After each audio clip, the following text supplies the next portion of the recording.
Hello people, welcome to eco in depth. आज हम पढ़ेंगे इंडियन मनी मार्केट, भारतीय मुद्रा बाज़ार के बारे में। चलिए आज बात करते हैं इंडियन मनी मार्केट की। ये आप कह सकते हैं कि भारत के फाइनेंशियल सिस्टम का वो इंजन है जो बहुत कम समय के लिए, मतलब शॉर्ट टर्म के लिए, पूरी इकोनॉमी में कैश फ्लो को चलाता है।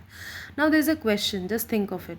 किसी बैंक को या बहुत बड़ी कंपनी को या खुद सरकार को सिर्फ एक दिन के लिए अचानक से पैसों की ज़रूरत पड़ जाए तो वो कहाँ जाएंगे? ये एक बहुत बड़ा सवाल है और इसका जवाब छिपा है मनी मार्केट में, मुद्रा बाज़ार।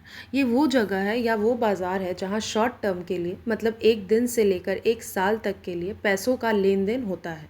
यही वो सिस्टम है जो हमारी पूरी फाइनेंशियल मशीनरी को, आप कह सकते हैं कि लिक्विड रखता है, मतलब रुकने नहीं देता है।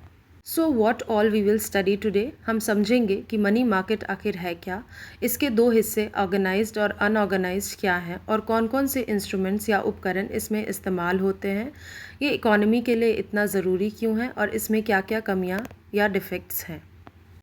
सो चलिए स्टार्ट करते हैं। इंडियन मनी मार्केट की सबसे दिलचस्प बात यह है कि इसकी डुअल पर्सनालिटी है। जी हाँ, ये एक ही समय में दो अलग अलग तरह की दुनिया की तरह काम करता है। एक कहानी दो बाज़ारों की। तो देखिए, एक तरफ है ऑर्गेनाइज सेक्टर, इसको पूरी तरह से आरबीआई रेगुलेट करता है। इसमें banks, financial institution, mutual funds या ये सब आते हैं। और दूसरी तरफ है अनऑर्गेनाइज सेक्टर, इस पर किसी का कोई कंट्रोल नहीं है, कोई रेगुलेशन नहीं। यहाँ लोकल बैंक्स और साहूकार जैसे लोग काम करते हैं। अब एक स्ट्रक्चर दिख रहा है, ये पूरी कहानी को एकदम साफ कर देता है। देखिए, ऑर्गेनाइज साइड पर सबसे ऊपर आरबीआई बैठा है जो सब पर नज़र रखता है, सब कुछ कंट्रोल करता है। और दूसरे तरफ अनऑर्गेनाइज सेक्टर है जहाँ कोई सेंट्रल अथॉरिटी नहीं है। ये दोनों एक साथ चलते हैं और यही इंडियन मनी मार्केट को यूनिक बनाता है। तो अब जब हम मार्केट का स्ट्रक्चर समझ गए हैं तो चलिए इसके इंस्ट्रूमेंट्स या उपकरण को भी देख लेते हैं।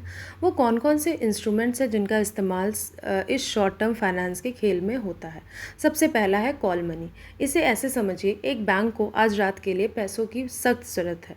वो दूसरे बैंक को फ़ोन करेगा और उधार मांगेगा। बस यही है कॉल मनी। ये लेन देन एक रात से लेकर 14 दिनों तक का हो सकता है।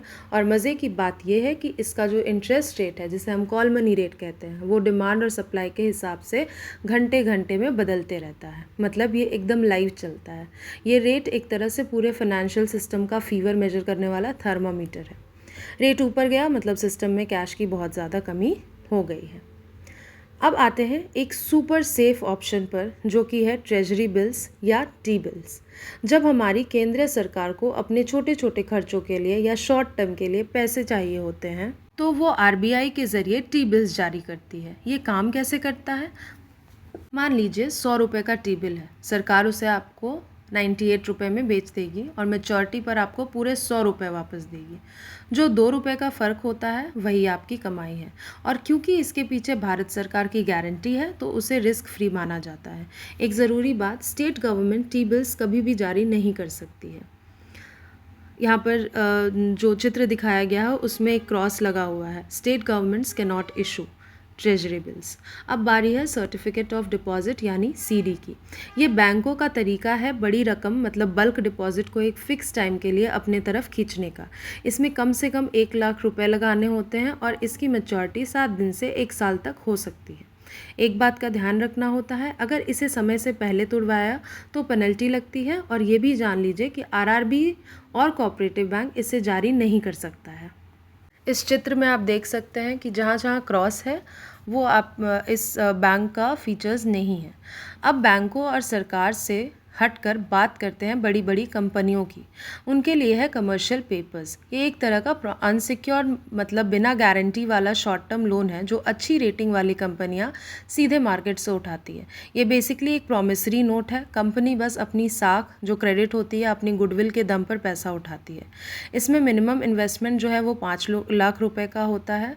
कंपनियां ये पैसा अपने डे टू डे जो काम होते हैं उसके लिए इस्तेमाल करती है, जैसे एम्प्लॉय की सैलरी देना या फिर इन्वेंट्री मैनेज करना। तो अब तक हमने मार्केट के स्ट्रक्चर और उसके टूल्स को समझ लिया है, पर सवाल ये है कि इन सब का हमारी पूरी इकोनॉमी पर क्या असर पड़ता है, या मनी मार्केट इतना ज़रूरी क्यों है। देखिए, मनी मार्केट सिर्फ पैसों का लेन देन नहीं है, ये पूरे फाइनेंशियल सिस्टम में लिक्विडिटी यानी कैश का फ्लो बनाए रखता है। ये आरबीआई को अपनी मॉनेटरी पॉलिसी लागू करने में मदद करता है। मतलब आरबीआई को जब इंटरेस्ट रेट को कंट्रोल करना होता है तो वो इसी मार्केट के ज़रिए करता है। ये बिजनेस को वर्किंग कैपिटल देता है और ये पूरी इकोनॉमी को के लिए इंटरेस्ट रेट का एक बेंचमार्क सेट करता है। In real terms we can say that it is the heart of the economic system. लेकिन कहानी का एक दूसरा पहलू भी है, ये सिस्टम परफेक्ट नहीं है। तो चलिए अब बात करते हैं चुनौतियों या कमियों की, उन एरियाज़ की जहां सुधार की सख्त ज़रूरत है। तो सबसे बड़ी दिक्कत क्या है? वही अनऑर्गेनाइज सेक्टर, जहां कोई रेगुलेशन नहीं है, कोई ट्रांसपेरेंसी नहीं है, इंटरेस्ट रेट में भी बहुत मनमानी हो रही है। दूसरी प्रॉब्लम है यूनिफॉर्मिटी की कमी, मतलब मार्केट के अलग अलग पार्ट्स में इंटरेस्ट रेट में बहुत फ़र्क होता है। फिर हमारे यहाँ सीजनल प्रॉब्लम जैसे फेस्टिवल्स के टाइम या खेती के सीज़न में कैश की किल्लत हो जाती है। और सच कहें तो दुनिया के दूसरे बड़े मार्केट्स के मुकाबले हमारे हमारे यहाँ अभी भी उतने एडवांस्ड इंस्ट्रूमेंट्स नहीं हैं।